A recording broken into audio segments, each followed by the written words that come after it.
In the mountains of northern Laos, during the cold season of late 2008, a man named Pao Dao felt a strange, deep ache in his back. Pao had always been strong, quiet, and hardworking, but this new pain was relentless. Medicine didn't help. It left him weak, sleepless, and restless. One evening, his wife Lucy returned from visiting a village shaman. Her eyes were uncertain as she spoke. Pao, the shaman said you are going to become a Siv Niba spirit healer. Pao just laughed me. A shaman?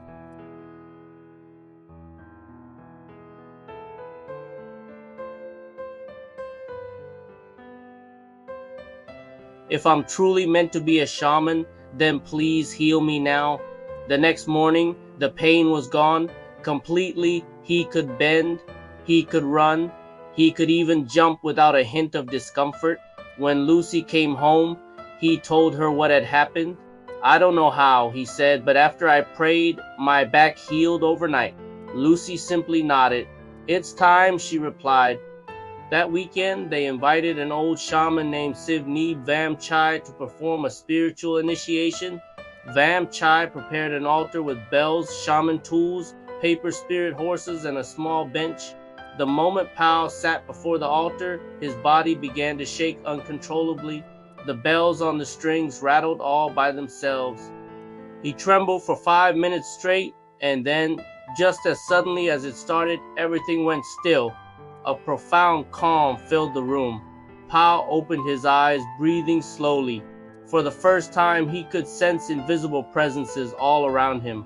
He heard ancestors whispering, felt lost souls asking for help, and saw spirits waiting to be guided. That was the night Pao Dao became a shaman. For months, Pao practiced every day.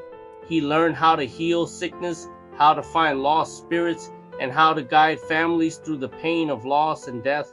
His connection to the spirit world grew stronger with each passing day. Then, in March 2009, tragedy struck his family. His father, Intsog Dao, passed away. During the funeral preparations, Pao felt his father's spirit enter him. It was a powerful, overwhelming presence that stayed with him until the day of the burial. One evening, his uncles, brothers, and cousins gathered in a small wooden room. They were discussing how to apologize to the old man's spirit. Some of them had angered him long ago. There had been arguments, moments of disrespect, and harsh words exchanged in the heat of life. As Pao sat listening, his chest suddenly tightened, and his eyes filled with tears. His father's voice echoed inside his head, clear and firm. Tell them not to go to my grave. If they want to apologize, they must do it here in this room. Pao stood up, his voice trembling as he spoke. My father is here, he announced. He's speaking through me. One of his uncles, Mao Dao, looked at him skeptically. If my brother is truly inside you, he challenged, tell me something only he and I knew. Pao closed his eyes. In the darkness of his mind, he saw a small white stone floating before him.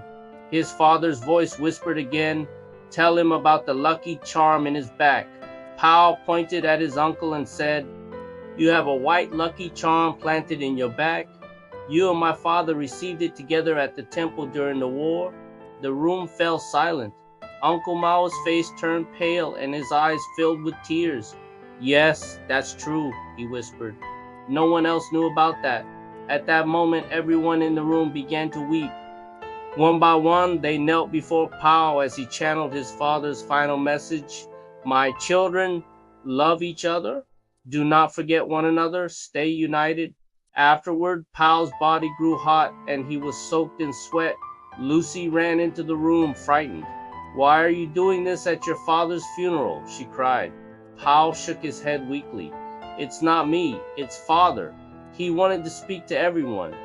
The next day, at the burial site, as everyone gave their final words, the spirit of Ensog Dao returned one last time. Give me the microphone, Pao whispered urgently to his cousins, or my father will take me with him. Terrified, they handed him the mic. Through Pao's trembling lips, his father spoke, his voice echoing across the gravesite. Today I leave you all. Remember me, live in peace. If fate allows, we shall meet again in the next life." Then the presence left. Pao collapsed, completely exhausted but alive. In the years that followed, Pao Thou continued to heal people and guide families. His spiritual power grew even stronger. He began to see things before they happened, glimpses of the future, both good and bad. One night during a deep meditation, the spirits showed him a terrifying vision of the year 2035.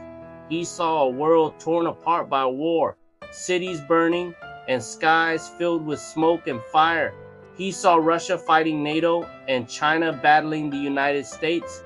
He saw countless souls wandering aimlessly through flames and ruin. He tried to tell others what he had seen, but most people just laughed.